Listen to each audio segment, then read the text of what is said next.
afternoon. This is Hotline 21. Speak on it. A live and active opportunity for you, the viewing audience, to call in and talk about the issues that we'll be talking about. You can have a question, comment, solution, whatever. Now tonight, we got quite a bit to talk about, but we're going to try to keep it moving sort of smooth. Now, a lot has happened during the last week, and one of the reasons I wanted to be here during this particular quarter was because of these conventions. And we're going to talk a little bit about the Republican National Convention. Yeah, that's what I intended to talk a lot about that, but we're going to do a little something different. But there was a situation that took place down in Miami. And I think we have to talk about it because when I first saw it on Facebook, I looked at it, but I didn't want to deal with it because, man, it was too stupid to be real.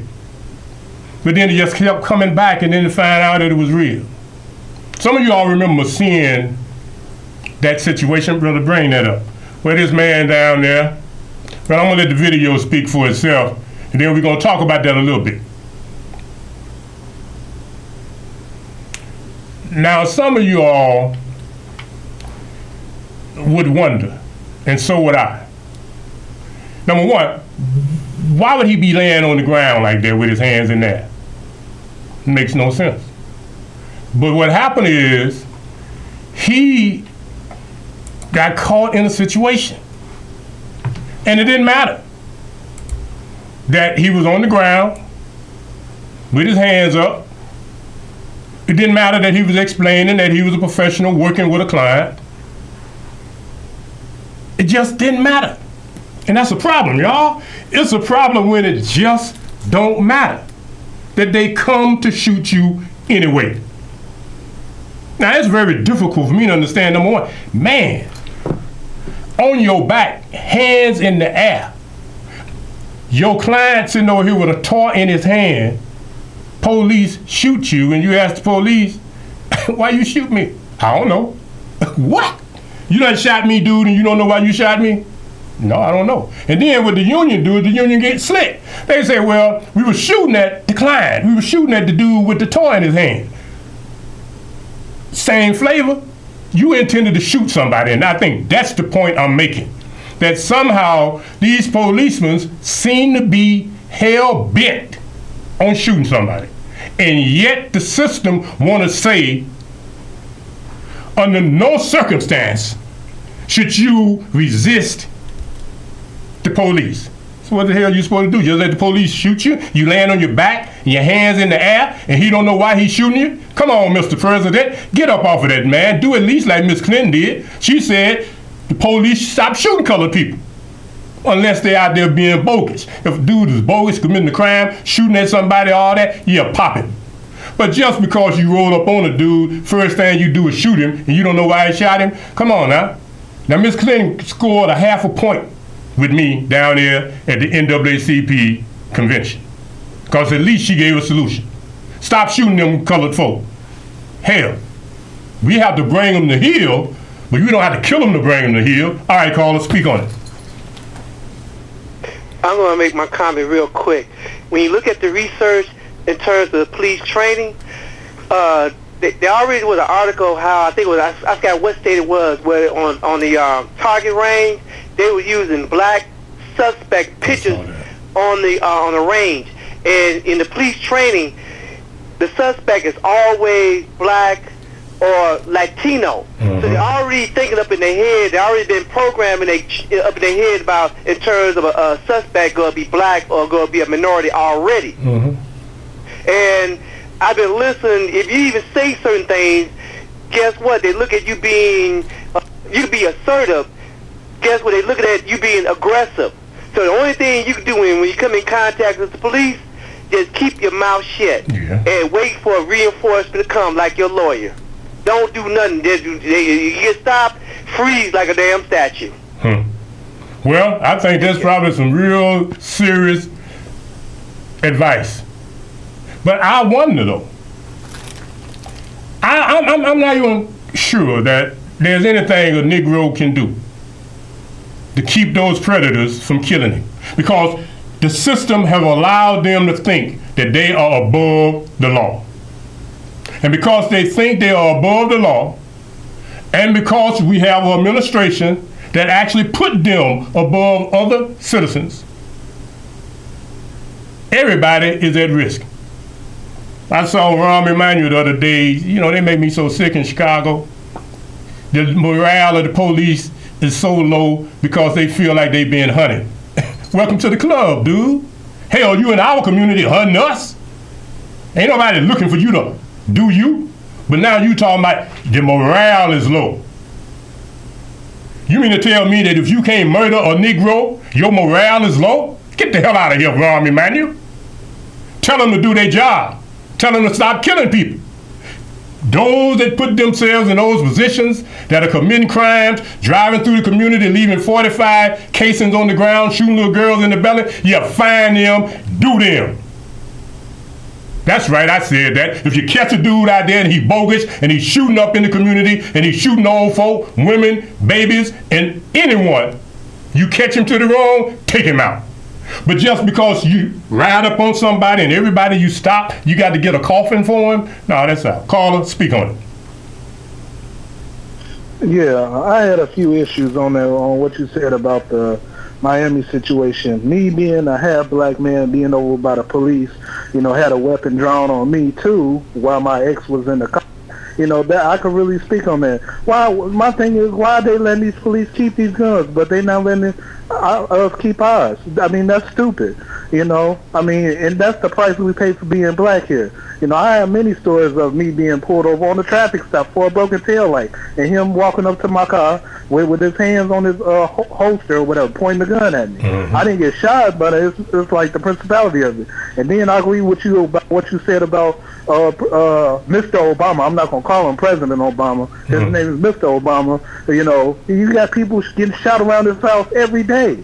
Near his house in the city. What is he doing about it? Nothing. But he want to, you know, get money out of us though with Obamacare. That's stupid, man. This is the worst president we ever had, and I'm sick of him. I'm counting the days till he gets out of office, man. I'm tired of this. You know, shoot. Well, I hear you. I'm not going to let the police come at me like that. Well, I hear you. And a lot of people seem to be frustrated with the administration. And I hear everybody, not everybody, so many people say, well, he's doing the best he can, woo, woo, woo, woo. I ain't let him get into all that. You know what I'm saying? Because there are some people out here, he done more than the best he could. He's doing some things. But I think he tried. But I think, you know, we got to remember, he ain't no Negro.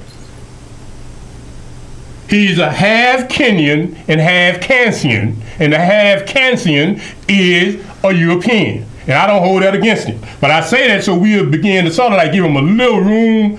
You know, he don't feel what we feel, so he probably is not vested like we are. But Miss Clinton, she did go to last step.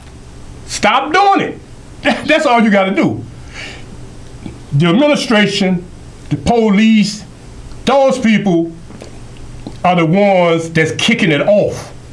So the president or whoever is in the top spot, you need to talk to who you command. You the commander-in-chief of law enforcement, whether it's the military or the local police. You control them, but you don't control dude on the street. You can't tell dude on the street what to do because you don't know what circumstances those people you control put him in. If the police are executing people and they coming out of the military and they've been trained to do that, now you need to tell the police, stop putting yourself in harm's way. Don't go out looking for people and don't go out dissing people. Go out upholding and enforcing the law. You know, they got rubber bullets. They got these, what you call them, these bean bags. They got tasers. They killing people with tasers now. So I guess anything you give the police, they gonna just kill a, I almost called it, but I'm gonna say they gonna just kill a Negro. I think that's feel better, because I'm not using no N-word. I just call it what you know what I'm saying. They're gonna just kill a Negro. The police need to stop killing Negroes. And I pray that our people stop some of this foolishness, man. Just stop foolishness, man. Then the police can calm down, we can calm down, and our children and our women and our elders and all of us can live a decent life. Call us, speak on it. Hello, I want to comment about the whole police brutality thing. The question that I have is exactly what kind of training do they instill in these police? Because to me, if he's already laying down, hands up, it really should not be an Bring that back issue. up. Show it to him. Keep going. Should not be an issue about, I mean, why would you even shoot the guy sitting down? They weren't doing anything. I could even see it, maybe if there was a gun, maybe he was sporadic. But he even had his hands up telling them, hey, I'm not doing anything. Nothing is wrong. I'm just trying to, help this guy out. Cut it And up. pleading his case and nothing, it just was to me no reason to really shoot him. Or no good reason, really. I could have even seen if a cop, maybe, tried to argue with them and they resisted or somehow. Yeah. But, nothing like that truly happened. Well, you're absolutely right. And come to the training. reflex. I think one of the callers had it, because I saw that too somewhere where they had it. And some of this stuff I try not to get caught up in, man. I try not to deal with all of this police violence. I don't. I want to try to stay positive. But I saw those pieces where they had the target with the faces of Negroes. And that they was having target practice shooting Negroes. Now that's the psychology. That's the mindset of a lot of police. Now, you all can try to deny that if you want to. You can try to make excuses if you want to. And I believe that the climate has been allowed that police, know that they are above the law. I saw down a little girl, 7 years old, got shot in the head by a police and she's in the house in the bed. They let all them police walk. They came up with some type of lie, some type of excuse, and they let the police walk, and they kill a kid while she laying in her bed in her house. How can it be? Not to talk about all of what's been happening. We don't want to deal with that. And the reason we don't want to deal with it is because it's so easy for people to start saying, well, they the police. Yeah, they are. But they need to abide by the same laws that the rest of the citizens abide by. One place I was looking at, they fired in Texas, they fired all of the police and brought in private police. I ain't feeling that too tough because you can get the same type of craziness. I really don't want to think about what Ms. Clinton talked about, nationalizing the police force, because that becomes another type of issue. But unless something is done soon, Mr. Trump said last night, to come January the 20th, he didn't say if he's elected, he said when he get elected. He's the law and order president, and all of this insanity will freeze. I said freeze, he don't know nothing about freeze. He said it will be stopped. And I was wondering, I said, now how he gonna do all that? Man, I have a feeling if that man get elected, boy, he gonna bring some pain. So y'all out there doing your little criminal enterprise, acting crazy, ran up, y'all better start thinking, boy, because Trump said he get up in there, he gonna roll on that head. Do I have a caller? Caller? Speak on it. Hey, Doc. Yes, sir. I got some comments I want to make, and then I want to get your thoughts, and I'll take my response when I hang up. First comment I want to make is the book on Michael Eric Dyson, his most current book, and essentially the gist and the premise of it is he's saying in so many words that Obama could have did much more for his people than what he has done thus far. Second point I want to get from you is white law enforcement assassins, and nothing is being done about it. I'm certain that you heard about the most current event which happened in Florida. Fortunately, the brother didn't die. Okay, fortunately it wasn't a fatality. But as you just enumerated, something needs to be done. This guy, Obama, I'm no supporter of Trump, but when he said Obama doesn't have a clue, I couldn't agree more. I'll get my comments off the phone. Thanks again, Doc. Oh, yes, sir, yes, sir, yes, sir. Now, I'm going to tell you, I hear Dyson, I hear a lot of people, and sometimes I say a thing or two as it relates to the president, but I'm going to tell you, I really think that he mean well. It's just that he can't do what we expect him to do for a couple of reasons. Some of them got to do with Congress, some of them got to do with frame of reference, and some of them got to do with you know, I think he's just a little bit disconnected. That's that part of it. So I talk, but I think the brother's doing probably almost the best he can. Now, this other piece, as it relates to these people being out here, and as it relates to Trump, and as it relates to how the system itself deal with police brutality, I think that's just a system where, and I don't want to get off into racism and white supremacy and all of that, but I think that's just part of the fabric of America. But now we got the new generations that, they reckless enough to do what they doing. And that ain't good for no one. If you got citizens shooting the police and police shooting citizens, in a minute, man, that thing, they're gonna get out of hand. So we all have a responsibility, and I think part of that responsibility is to speak to those that we influence and try to get them to become more responsible and more considerate, whether they be police or whether they be just common citizens. All right, now we finna move over, find that preacher. We finna get back. All right, caller, this will be the last caller on this police thing. Yes, caller. I'm going to make a couple of suggestions for possible solutions. One, why don't we have police officers? They have a federal law that say all these police officers, they got to be licensed by the state. There'd be some type of standards and all that. And we look what happened in New York City in terms of how they stop all that stop and frisk. If they stop and they frisk the wrong person, guess what? They lose their pension. They can wind up being sued. If it takes the unlimited liability what they have, where people can take them to court if they wind up killing a loved one or something like that, where they don't have all this protection, guess what? It'll drop a lot of that stuff will end. And when you have a police officer get fired from one police place, and they able to go somewhere else, get hired, by having them licensed, they can't do that no more. They can't do that. Mm-hmm.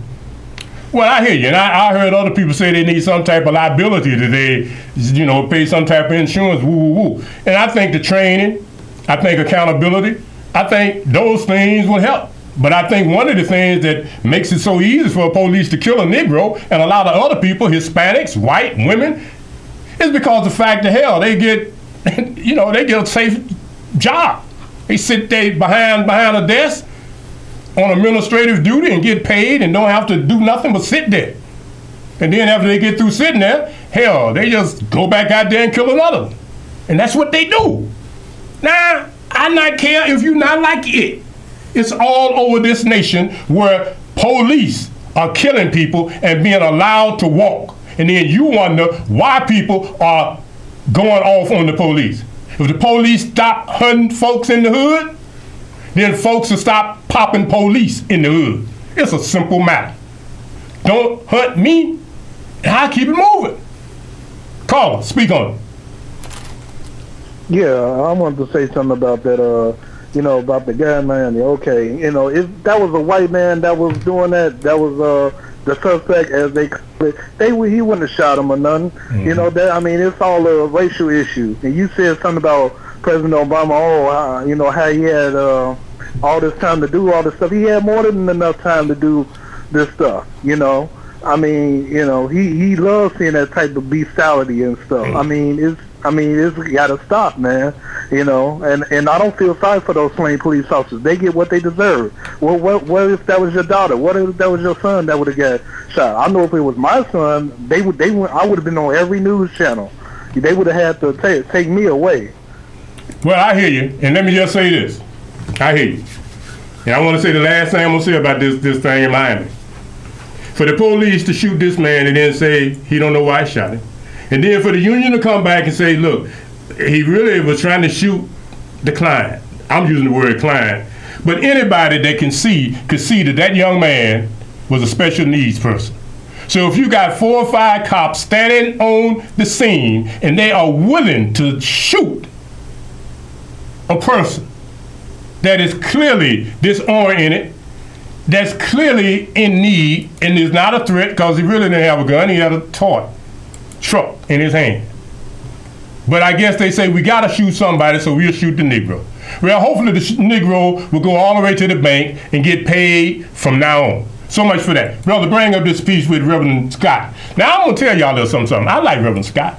And I looked at them not Obama. I looked at those Trump kids, and I don't know why you can't hear. I don't know why dude won't talk. Okay, take it on down then. Move him out the way. Y'all get my flavor. He's supposed to be talking, but I guess he didn't want y'all calling him a bunch of whatevers again. Now, he's one of the people that's speaking for Trump. There's a few people speaking for Trump. And I looked at that convention all week because I was trying to find a way to like Trump. I was trying to find a way to like him. And he reminded me so much of Batman, the Joker. That's who Trump reminded me of. They put some lipstick on him, he'd be cool as the game. But man, last night, I'm looking at him.